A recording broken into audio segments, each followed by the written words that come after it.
Hi everyone, welcome. Welcome, welcome. Use the chat and let me know where you're tuning in from. It's one of the nicest parts of doing these, to see where all of you are. I'm in Seattle. Chicago, hello. Got plenty of Chicagoans on this. Connor, Washington, hello, welcome.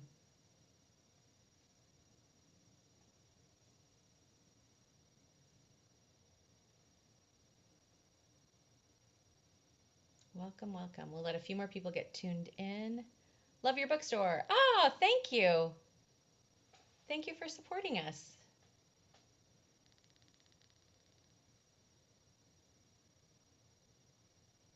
All right, we'll let a few more people get tuned in and then we'll get started. New York City, hello. All right, I'm sorry my camera's doing this funny like zoomy thing. I have to figure that out. It doesn't like the darkness, I think. All right. We will go ahead and get started. Hi everyone, welcome. I'm Laura Hamilton. I have a bookshop here in Seattle, Washington that's called Book Larder.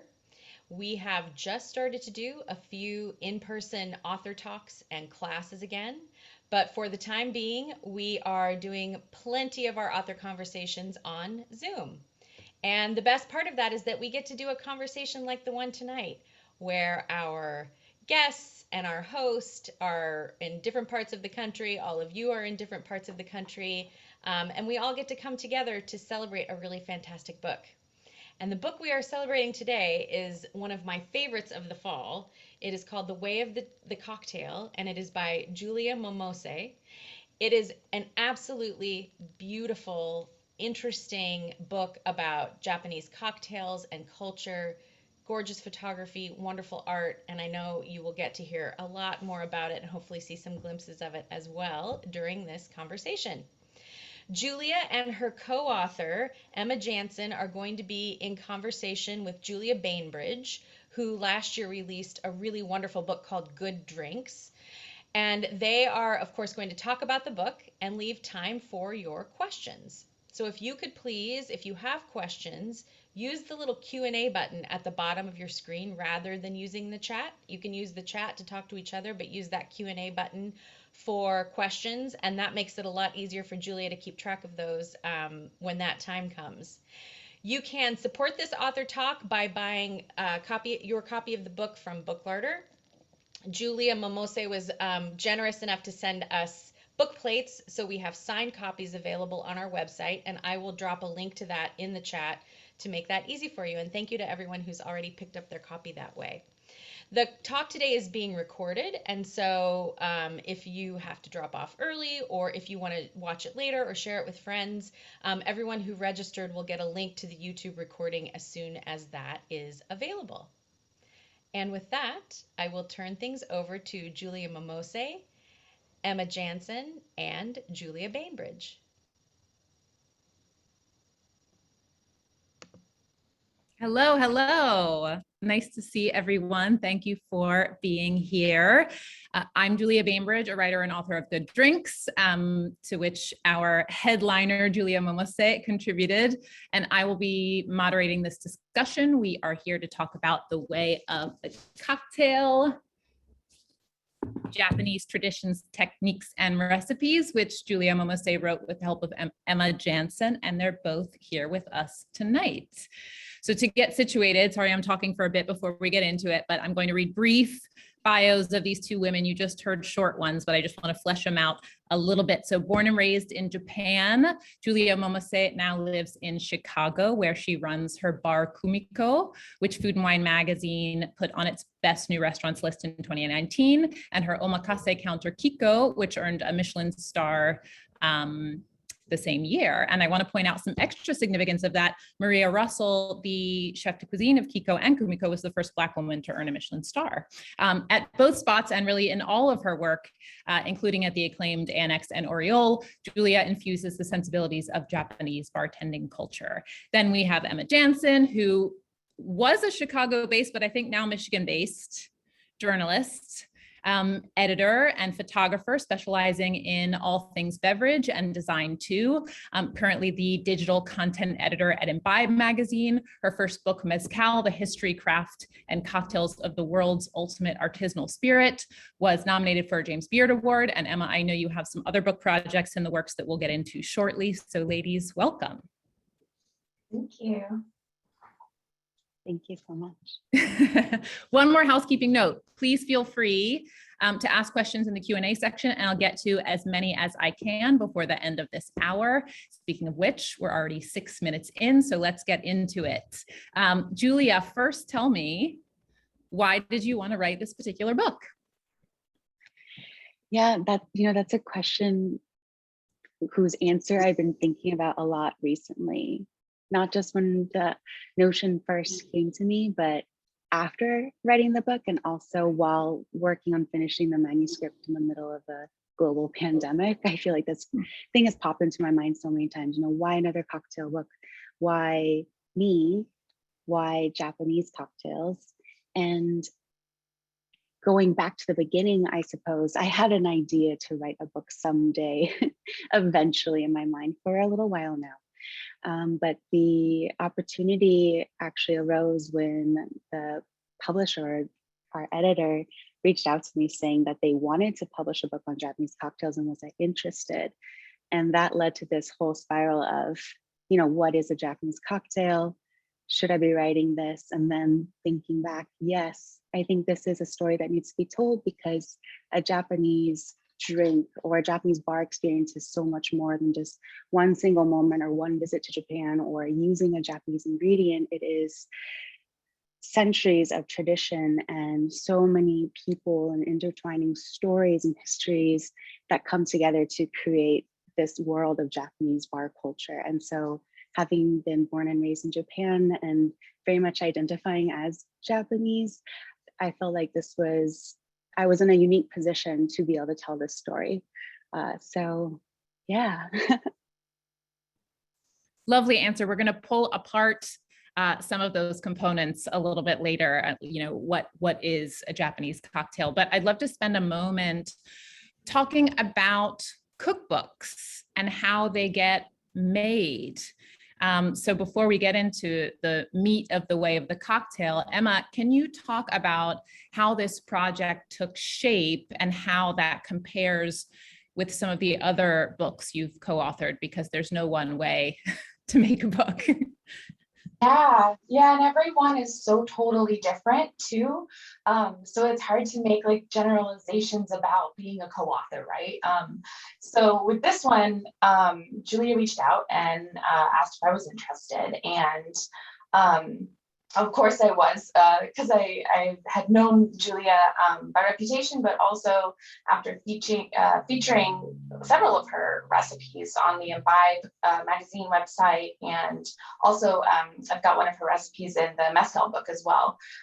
So I knew she was brilliant, and I knew that this was an area of cocktail culture that I didn't know a ton about. So I was really excited to learn more about it.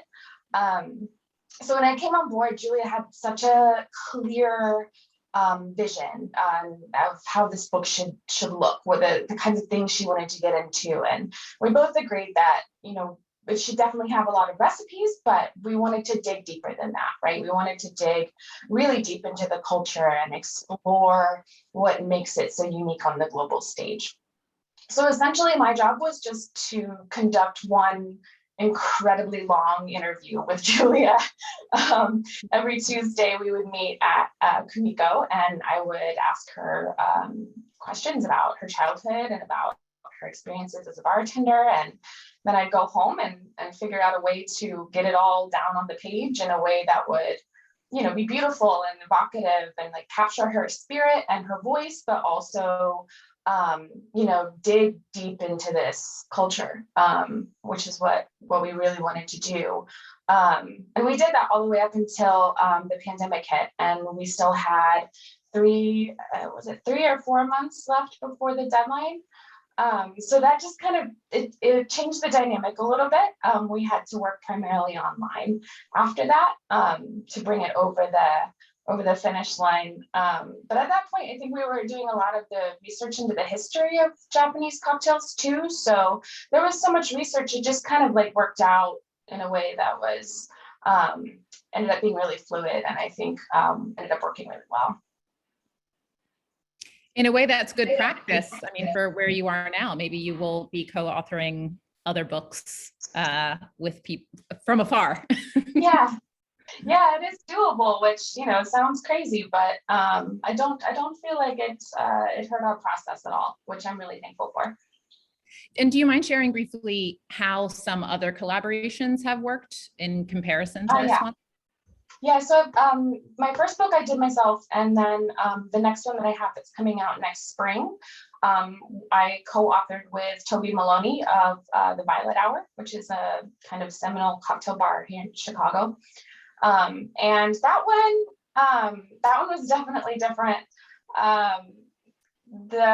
It was more, Toby and I really worked hand in hand in that one, kind of developing the book and what the book was going to be, and how can we say something that isn't just the same old thing that every other bartending book has done so far, right? Like, what can we bring to the table? And so we really, and that one I started working on in January, right before the pandemic hit too. So that one we did almost entirely online. So I was supposed to be in the bar doing hands-on learning from him, and it just didn't happen that way. So we were basically in Google Docs together all day, every day writing, and he would write 17 pages of stuff and I'd sift through it to find the, the gold. And so yeah, two totally different projects.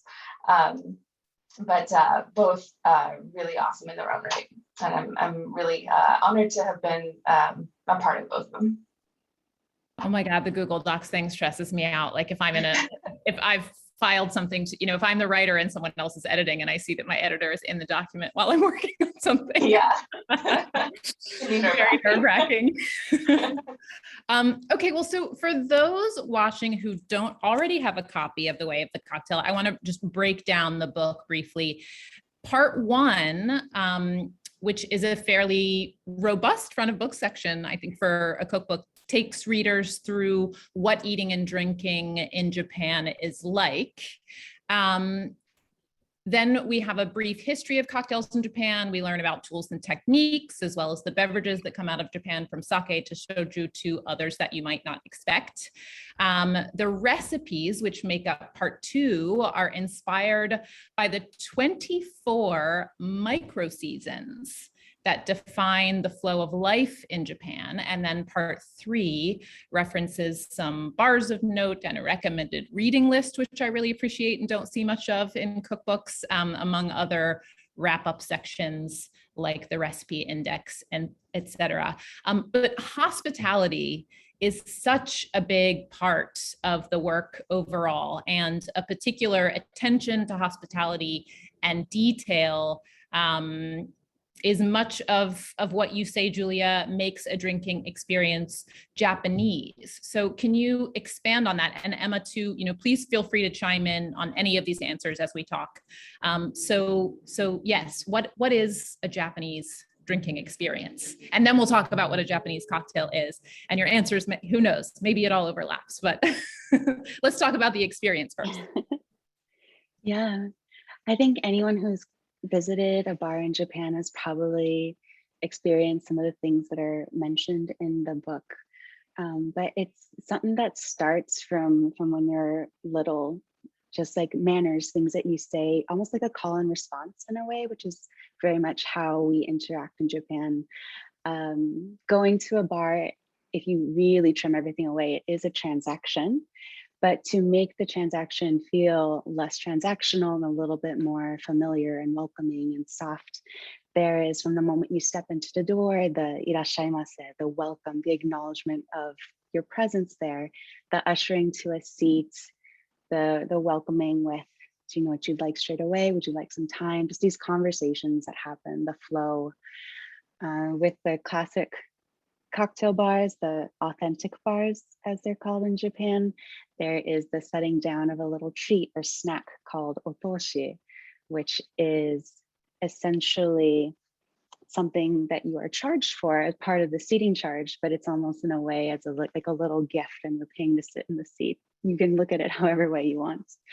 But just the flow of it all, the attention to detail and how they observe you perhaps as you're coming in. There's a conversation even when ordering a drink about finding out maybe where you're coming from. Is this your third drink of the evening or your first drink? Or are you just winding down, closing out the evening? Questions like, how strong would you like the drink, medium, low, or high? Being one that I think is a really fun question to ask, and perhaps a little bit more unique to that Japanese bar experience. Yeah, there's such a focus on, we call them standard cocktails in Japan, and I use that phrase in the book as well, but what folks would call classic cocktails in America, and a very, very intense focus. And in these more quote unquote traditional cocktail bars in Japan, you'll actually see fewer Japanese made ingredients and more of those standard or classic ingredients that you would see across the pond. So there's so many little layers and details and bits and pieces. But yeah, I think overall it is an all-encompassing experience where when you go to a bar in Japan, you go to be there for a significant amount of time. And that's kind of how the seating charge comes into play as well, where the intent is for you to be there for a little while, for the bartender to get to know you a little bit, for you to also get to know the bartender and really see what it is that they have been working for years and years and years to hone and perfect what is their specialty. I think that's a really special part of the Japanese bar experience. Can you explain the seating charge for those who are not familiar? Yeah, so almost any bar you go to, whether it's more of a, casual izakaya or pub or, authentic cocktail bar, when you sit down, they'll serve a little snack of a sort, whether it's, little wrapped chocolates or a little mini cheese board, or one of my personal favorites, and half of an avocado roasted with cheese melted on top and a little bit of Japanese 7-spice. But the idea is that because bars are so small, but there are also so many of them, it's a way of almost ensuring that people will stay for a little while longer. So there is a charge, whether it's 300 yen or 500 yen, like $5 all the way to $10 or $20 just to sit down. And that helps to almost engage in a more meaningful way, that it isn't just like a quick one and done, like running in and out, but that the intent is for the guests to spend some more time there and really get to know the bar. And The I rest, would just, oh, go ahead. Yeah. sorry, I would just add that and because it sounds kind of like a cover charge almost, right? Like in American bars, sometimes it'll be a cover, but in Japan, you don't pay it up front. They just add it to your bill. So it's not something, because when I went over, I was like, oh, I was kind of worried about it. It was like, how am I going to know how much it was, or et cetera. It's like, oh no, you don't have to worry about that. Like they're so hospitable. They just pack it into the final cost. Mm-hmm. I want to add that the recipe for the cheese, sort of toasty cheese, melty cheese covered avocado is in the book. I haven't tried it yet, but there's half an avocado in my refrigerator right now. So I think I know what I'm doing when we end this conversation. I'm curious, Julia, you mentioned asking customers whether it's their, first or third drink of the night. What kind of information would a Japanese bartender be looking to get out of that question, and how would it be used? What would you, or how would you use it? Yeah, there are several things that we can glean from the answer. I think maybe the most practical is perhaps, at what level of inebriated is this person, just to make sure that we're serving them responsibly, that when they leave the bar, they still feel good, or the next morning they feel great. But the other part of it is getting to know what level of intensity of flavor they might be looking for. So ABV completely aside, are they going to be wanting something that's a little bit more smoky, or a little bit more bitter, or maybe even are they ready for that spicy drink? Like, are they moving away from the soft, nuanced, delicate aperitifs and aperitivo style and into more of that digestivo style? So that's kind of a fun way to know. I also like to ask that because maybe someone's coming from a really amazing Italian dinner or something like that, and they want to continue that theme of the evening. So I can work in some of those components into the drinks. Or maybe they just had a really exquisite sushi dinner and they want to keep it a little bit more delicate, a little bit more nuanced. They aren't ready to like jump into anything too extremely high proof quite yet. So it's a really fun way of showcasing what the bar specializes in, while also being sensitive to where this person is in their day and creating an even more personalized experience. It's so thoughtful and considered. I want to get into, I'm looking at the book. I found one of my favorite pages, which as somebody who's a bit of an etiquette freak, I just the list of above and beyond points of hospitality. These are a few that you particularly appreciate too, Julia. That's what you wrote in the book. Let me see, just read. If a bar is full when a guest arrives, the bartender will briefly leave their post at the bar to accompany them to an alternative destination. Seriously? Yeah. Do you do that at your bars? I try to.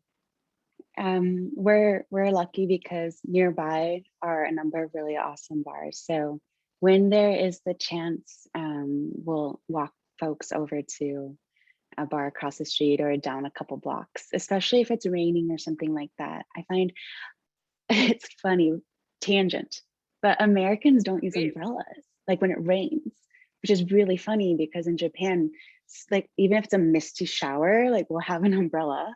So when I came to America, people looked at me really funny because I'd be the one person with an umbrella. So I kind of stopped when it's a lighter rain, but sometimes, Midwest weather, it'll just be a torrential downpour and no one has an umbrella. So I keep really big, almost like golf umbrellas at the bar to either walk people to their cars or to their next bar or whatever, if it's, if they're planning on walking there. So as the kids say, that's extra. I love it.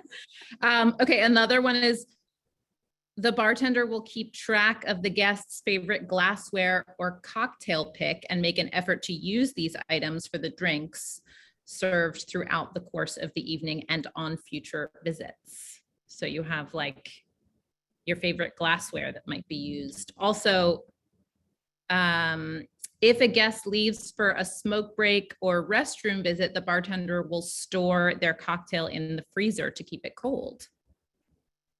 Yeah.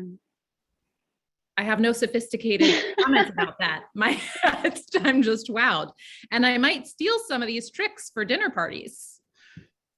Oh, I love that. Yeah. Carve out a little space in the freezer. I see no questions in the Q&A box yet. So I just want to remind those of you who are here to send them as you have them, and I'll get to them in, I don't know, 15 minutes or so. Okay, so let's move on to, we talked a little bit about the Japanese drinking experience. What about the drinks themselves? So, what is a Japanese cocktail? Yeah. I know it's a big question, and but you just have such nuanced, thoughts around this. So please wax poetical for us. So we do define it in a sense in the beginning of the book, and to put it almost more simply in a way, it's not just the ingredients that make a cocktail Japanese. I think that's something that I've seen in my time in America, where things might be described as a Japanese cocktail because they're using yuzu in it, or perhaps because it's made with Japanese whiskey or even Japanese gin as the base. But I think what I'm hoping to share with this book is that it isn't just the ingredients that we're using or the glassware or even the tools or a certain technique or anything that make a cocktail Japanese or a bar Japanese, but it is this rich history and culture and sense of place and time and how everything comes together in that single moment that can make it a Japanese experience, and thus a Japanese cocktail within that experience as a whole.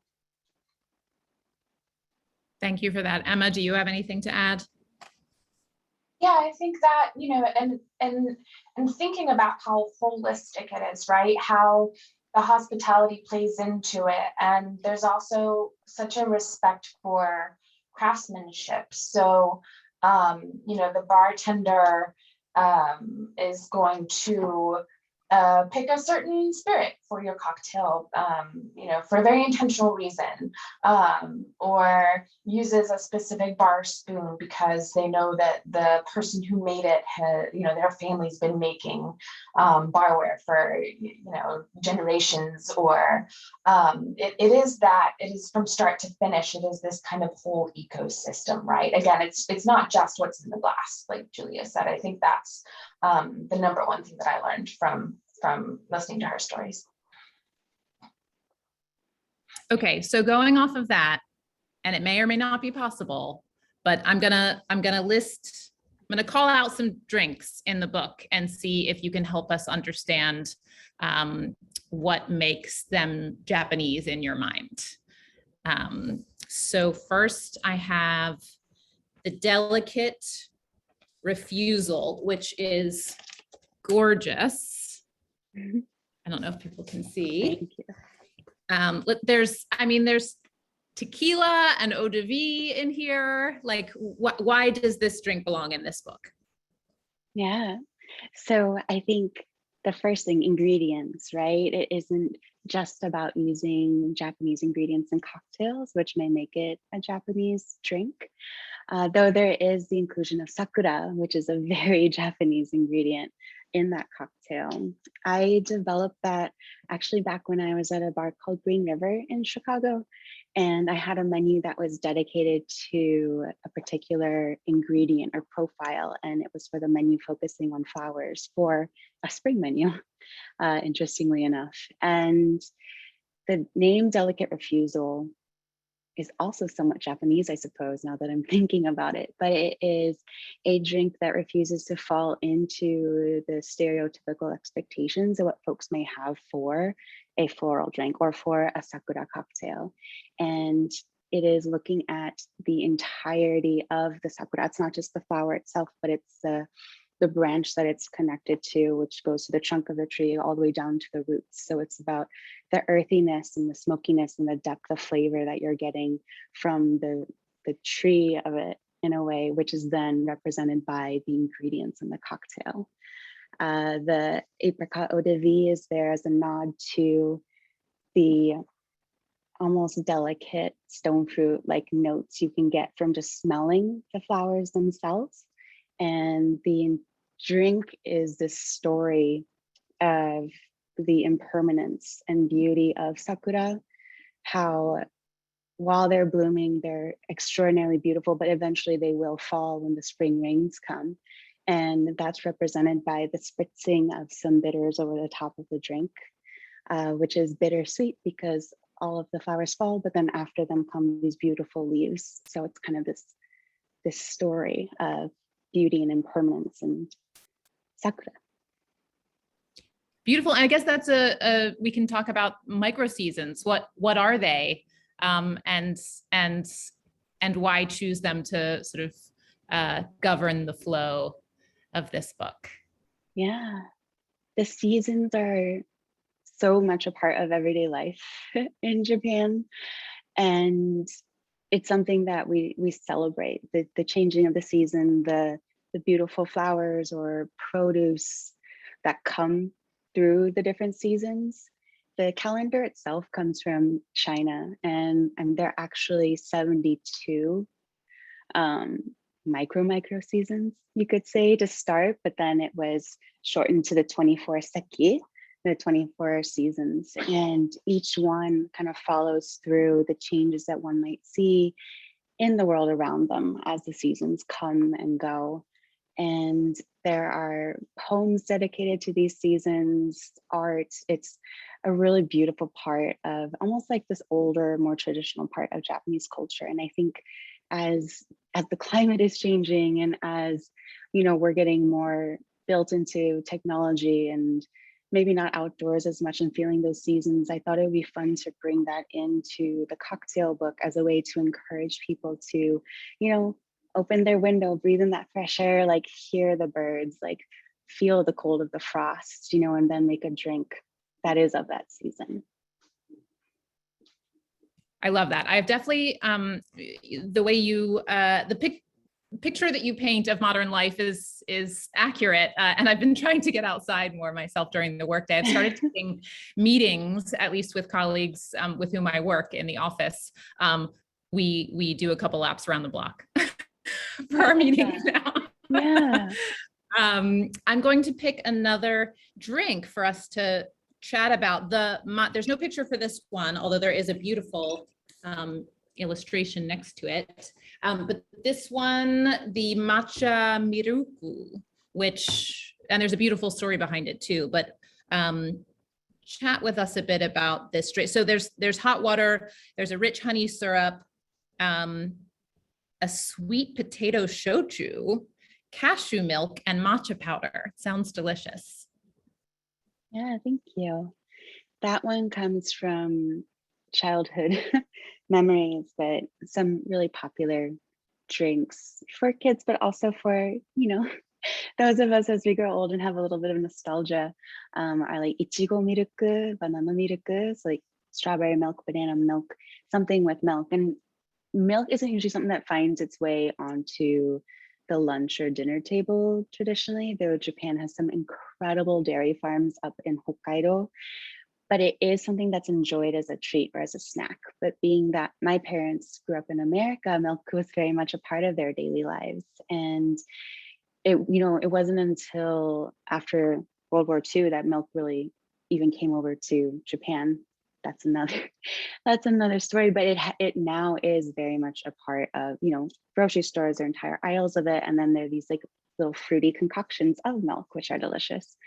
And I wanted to have a somewhat, creamy, heartwarming, like comforting drink in the book, especially for the colder months. And one of my memories growing up was when I was having trouble sleeping, or if my brothers were having trouble sleeping, my parents would like warm milk for us and just be like, we'd sip on hot milk and then put us right to sleep.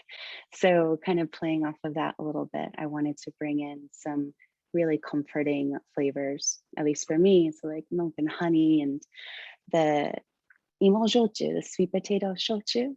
One of my favorite ways to drink it is oyuwari, just cut with hot water. Depending on the sweet potato shochu that you pull, whether it's with white koji, bringing a little bit more brightness to it, or black koji, which brings in more funkiness, or yellow koji, which brings in a delicate, almost floral-like note. The spectrum of sweet potato shochu is very broad and exciting, but for this particular drink, I thought it'd be fun to work with one that's a little bit softer, a little bit more delicate and light, floraled and honeyed, and bring that together with cashew milk, just so that perhaps more people could give it a try. I mean, warm milk and a little bit of booze. Yeah, sounds like the perfect sleeping pill. Yeah. Okay, one more. There's a Campari Soda made with Campari that's been chilled in the freezer. And while I think of this, of course, as an Italian drink, I'm sure there's a reason for it being in this book. So what makes this version Japanese? Yeah, so much of Japanese cocktail culture came from and started with people going abroad, whether on, as part of the Navy, their time on ships and learning about drinks and bringing them back, or other people coming from the West to Japan and teaching, and bartenders spent time just honing those skills and perfecting these very particular recipes. And I spent some time in the past when I was, right before opening Kumiko, I was doing some consulting work and developing cocktails for Starbucks, the roasteries that opened up. And I spent a lot of time in Italy, in Milan specifically. And one of my favorite places to go was the Campari Soda, right by the Duomo, by the cathedral, to drink the Campari sodas. And the way that they make a Campari soda there is unlike, any Campari soda I had ever. It's one of my favorite cocktails. Just simple, bitter, bright, bubbly, refreshing. But the way that they make it with the little footed glass that they chill with crushed ice and then dump out very quickly. They pull out chilled Campari and just free pour it down the line and then top it off with the most incredibly bubbly soda water from a hose, basically. And then it's done, like very simple. And what I loved is that there are always these little tiny bits of ice shards still in the glass from the very quick chill that they do. And so I started drinking my Campari sodas like that. And there is a bar in Tokyo called Bar Shake, where the master bartender decided that his specialty was going to be the Campari soda. And I think oftentimes people think of like cocktail bars, Japan, I think the martini comes up very quickly. There's the Mori martini, he wrote a whole book on it. But the Campari soda is perhaps one that isn't thought of at all, really. But the way that they make it at Bar Shake is with frozen Campari, with a small chunk of ice, with a squeeze of lemon, and Wilkinson Tansan, like a very bubbly Japanese club soda. And it is one of the best Campari sodas I've ever had, like outside of Italy, outside of the Camparino bar in Galeria. So I wanted to bring those two together for this version, kind of as an homage to the way that a classic cocktail can travel from, one continent to a next, and then become so much a part of that place. Yeah. I mean, so you touch on history there, and that's something you devote pages in the book to is, history of cocktails in Japan. I wonder if you can give us like the Cliff's Notes version. What have been some like pivotal moments in Japan's cocktail culture history? Yeah, I think a huge, big pivotal moment was the Meiji era, when Japan actually opened up. For so long, it had been closed off and no one was able to come in for trade. There was very little trade happening, maybe a little bit with the Dutch way down in southern Japan, but there wasn't a lot of cultural exchange happening. And so when Japan opened up at last in 1868, it opened up its doors for so much more to come, whether music and architecture, some with religion and stuff that was still pretty closed off, but also this allowed for people to come in for business and for hotels to start to make sense. And so a gentleman named Louis Eppinger came in, and his story is interesting because there's some discourse about, where was he really from and where did he really work? But essentially, he was a bartender who came and started working at the Grand Hotel in Yokohama, and he is accredited to be the person who really brought cocktails initially to Japan, at least through Yokohama, through that port. And over the years, these little cafes started to open up, but they were cafe bars, very almost like European in a sense, where you could get some food and some snack, and they were open earlier in the day, and it was where writers and musicians all gathered and got together, and they were drinking little alcoholic concoctions, maybe that were a little bit more like cordial forward and stuff like that. But then over time, as this whole notion of the Western world was growing more and more popular in Japan, it was exciting and new, people really started focusing on bartending as a career and as a way to create an experience. And so up until the war, really, there was pretty rapid growth with cocktails and everything. Then of course the war came, absolutely devastating. It was I think it was because of the very intense way in which they initially went about learning and training people to bartend, that bartending was able to survive that and come back again and stay as precise and as technique driven as it is. And after the war, bars started popping up again, many actually for the American soldiers who were stationed in Japan at the time. And in doing that, these soldiers were sharing recipes from home to the bartenders who were then making these drinks. Milk started being introduced into cocktails. There's a cocktail called the Kaikan Fizz, which became popular at a Tokyo bar, the main bar, the Tokyo Kaikan, which is essentially gin, lemon, simple, and milk. And this is the time when, you know, they were bringing in ingredients from the West that weren't really a part of Japanese cuisine or culture at all. And so we're seeing this almost like the secondary influence of the West coming into play and really crafting what the Japanese bar scene looked like. From there, though, I think as things started to rebuild and people were able to open up their own bars again, and there wasn't as much as of that heavy American influence anymore, they were able to continue to create these very special bars and stuff. I think the bars that are most well known, though, really didn't open until later on, like in the early 90s, especially 90s, early 2000s, we started to see more and more of these, I think the famous Japanese bars start to open up. But if you look at the timeline and of almost like the lineage of these bartenders, you can tie them back to bartenders of Tokyo Kaikan who were serving the soldiers way back when. So it's this really extraordinary line of bartenders kind of training on the next. And it's a very intense and rigorous process to get there.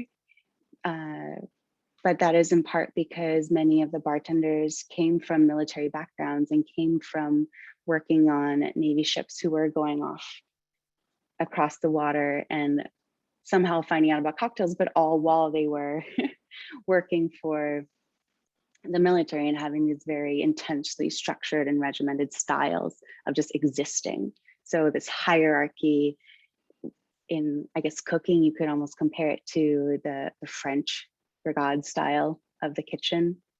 It's like very harsh and very intense. So yeah, I think the history side, as with anything, it's not all like pretty and beautiful and wonderful, but what we get to experience when we're in those bars is like very serene and very harmonious and everything. So it's a very interesting two sides, I think, to Japanese bar history.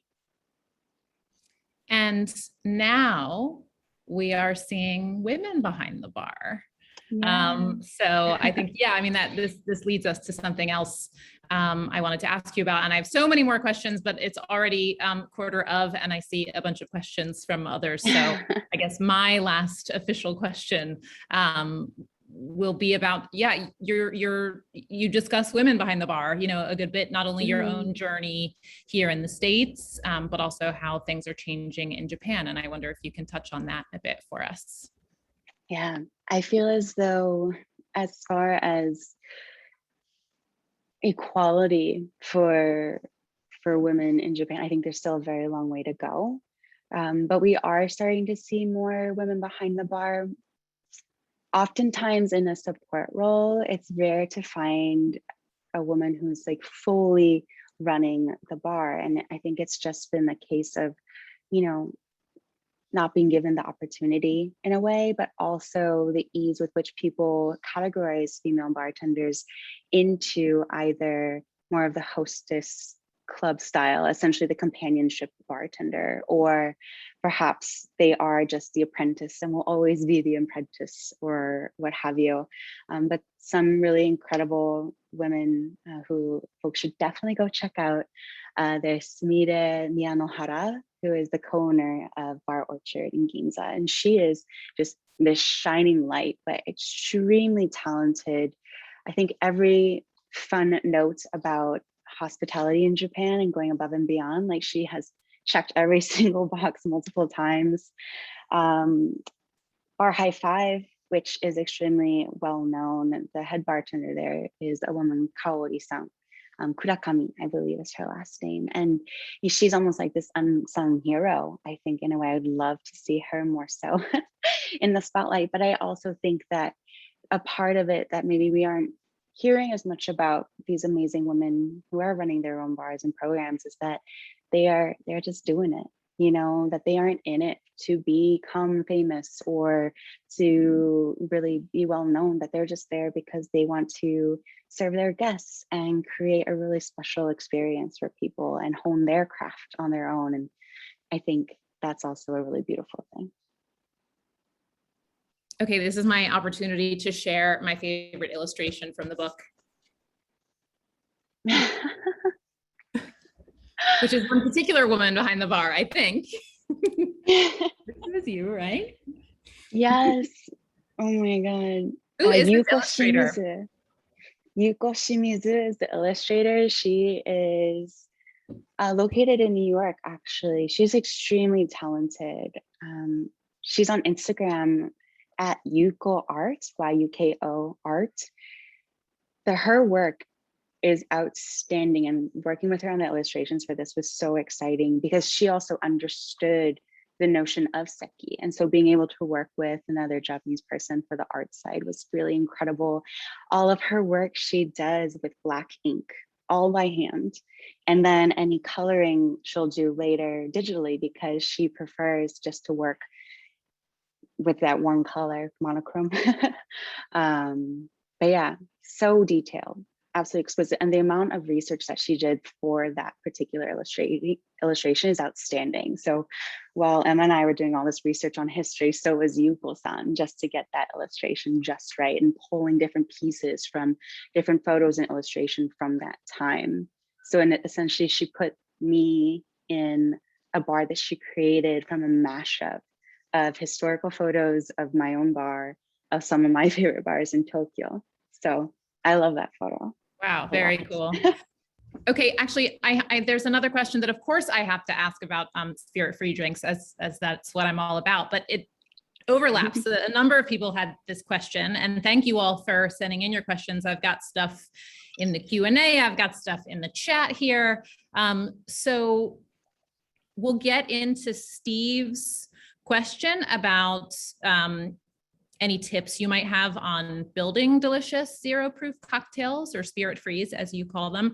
But first, I want to step back and just talk about why you've always given them so much attention. I mean, you really have always paid attention to what you call spirit-free or alcohol-free cocktails. Long before this conversation around moderation or even sober curiosity had swelled to where it is now. Can you talk to me a bit about that? Yeah, so my parents don't drink any alcohol at all, just by choice. And so when I moved away from home and, you know, really started to figure out what I wanted to do for my career and realized that I wanted to be a bartender, I quickly started to think of, well, how can I make this something that they will be excited about, that they would be proud of me for? I think that was something that I really struggled with for some time, is, you know, parents' approval.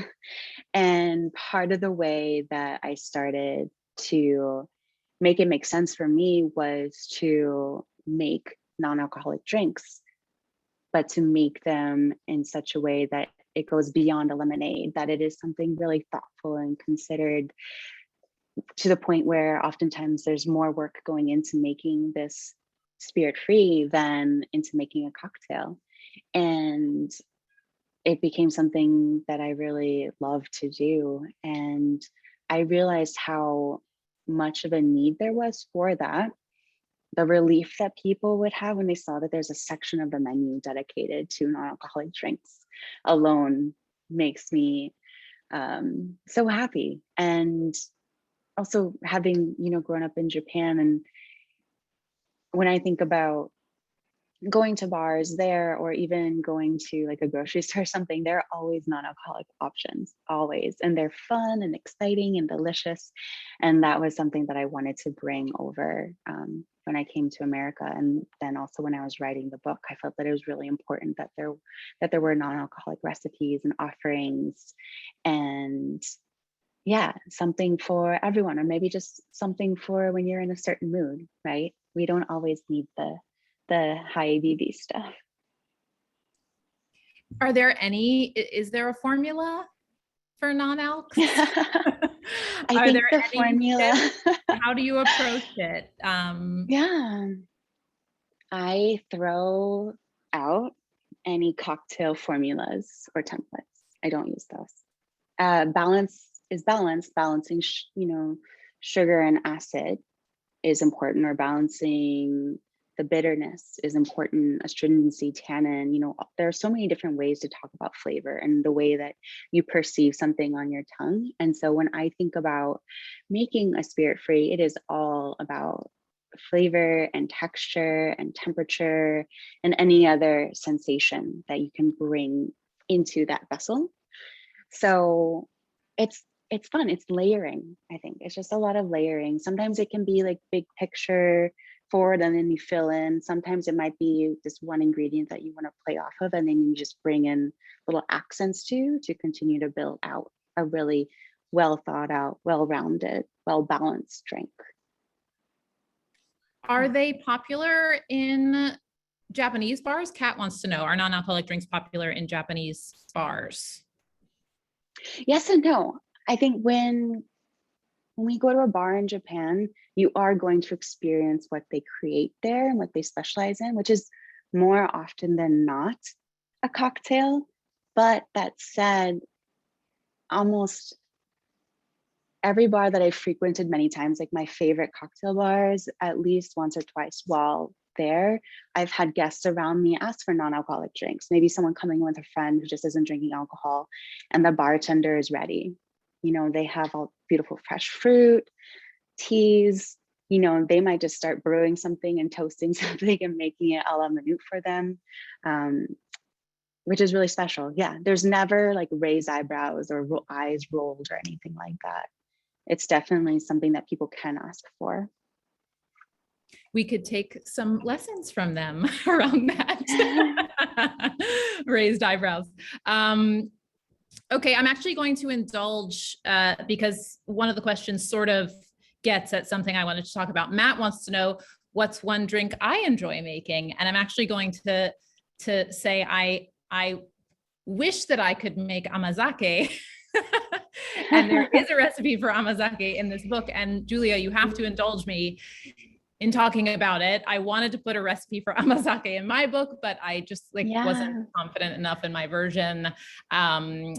This is even after my Japanese sister-in-law consulted on the best rice cookers for it. And I'm definitely going to try yours, but can you tell people watching what Amazake is and how you worked it into the spirit-free azalea cocktail? Mm-hmm.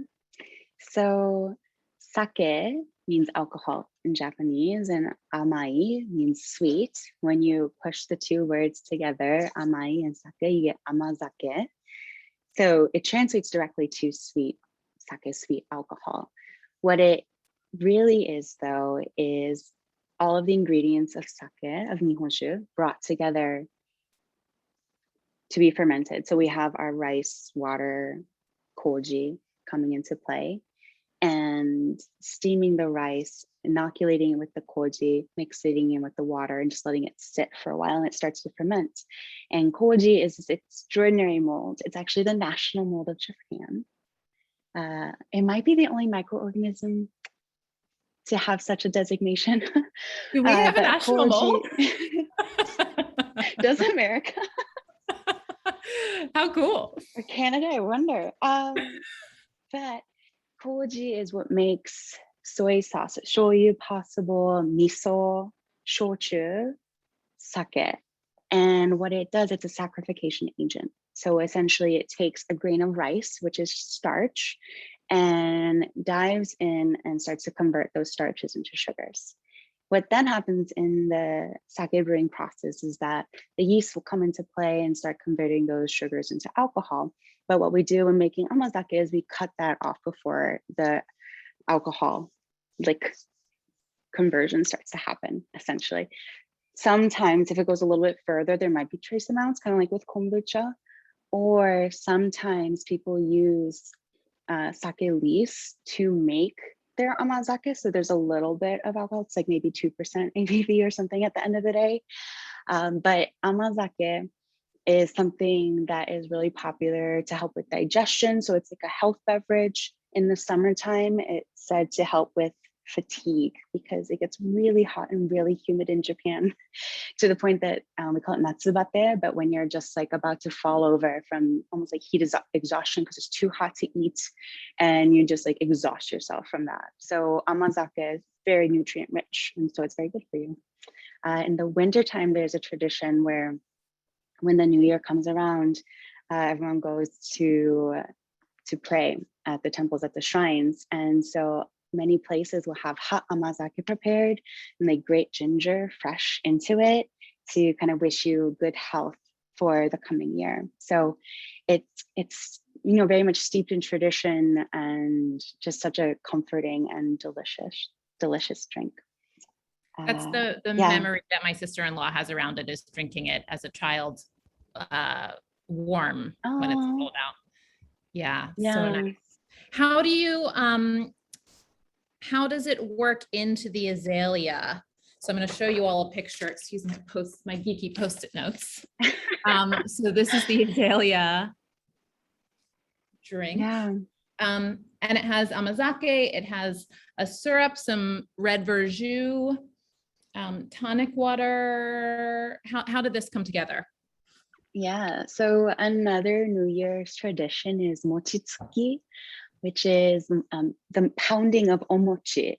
And I think at this point, most people know what mochi is because of mochi ice cream, but it's that yummy, chewy little outer layer. But how we eat it in the wintertime and around mochitsuki time is they'll be pounding it and there'll be like a song or a chant and they're pounding the omochi and getting all this like beautiful glutinous sticky rice and making little dumplings, which are then dropped into a hot azuki stew, like a sweet, earthy, it's like a sweet red bean stew, basically, azuki, Japanese red beans. And it's such a comforting flavor. And I remember going with my family to the local ichiba, the local marketplace in one of our like smaller childhood towns where we grew up, and just loving that experience so much because it's super cold out, but then the omochi and the azuki bean soup is all warm, and the texture of it from the red beans is like there's a little bit of a granular texture to it that kind of like sticks on your bones and warms you up even more. So with the spirit free, I wanted to bring in that kind of beautiful sweet tang of the amazake to play off of the earthiness of the azuki, of the Japanese red beans. And the verjus rouge brings yet another layer of acidity, not quite astringency, but just a hint because the amazake and the Koshien syrup are a little bit richer and sweeter. And then umesu, which is a Japanese stone fruit vinegar, bringing in a little bit of a fun, sweet, floral, fruity note, tangy note to the bit. And then the tonic water is about texture and a little bit of bitterness to accent the Koshien, the azuki bean. So it's like it's rich but light at the same time. Okay, I'm gonna give it a go. I'm giving amazake another go. Yes. This will be like my winter holiday project, I think. Yeah. I'm aware that we have 1 minute, and so I'm gonna rapid fire some of the other questions to you. I'll talk less. No, I love your answers, but I just want to get everybody's questions in. So Laurie has 2 great questions. What's one ingredient that you would like to see American bars embrace? I assume an ingredient that you might see more often in Japan. Yeah. If there is in one. general, I would love to see more shochu in bars and just to be enjoyed like simply and classically. I love it. It's one of my favorite spirits. Yeah, I agree. I would weigh in on that one for sure. Shochu is quickly becomes an obsession once you get to know it. And if you like mezcal and other spirits that are really terroir driven, shochu is going to be really, really wonderful to explore because it is made from so many different ingredients, and the flavor of that, the essence of that raw ingredient really comes through, I think, in the final product. Answered like a pro. Okay, one more. This is maybe too complicated to ask as our final question, but Yolanda wants to know what's the difference between Japanese whiskey and other whiskey. I'm sure a book could be written about this, but is there a simple answer? It could. Also, if you get the book, there's a whole section on that because there is no true legal definition of what Japanese whiskey is at this time, which makes the fact that Yamazaki, Hakushu, everything like Suntory, Nikka, Mars Hombo, all of the folks like doing it right are so extraordinarily incredible because there are no laws requiring them to make it as good as they are. It's a whole nother book. Okay, it's a whole nother book. Is there nother anything else either of you wants to share before we finish here? And I've gotten to the end of my drink. It really is the end of the show.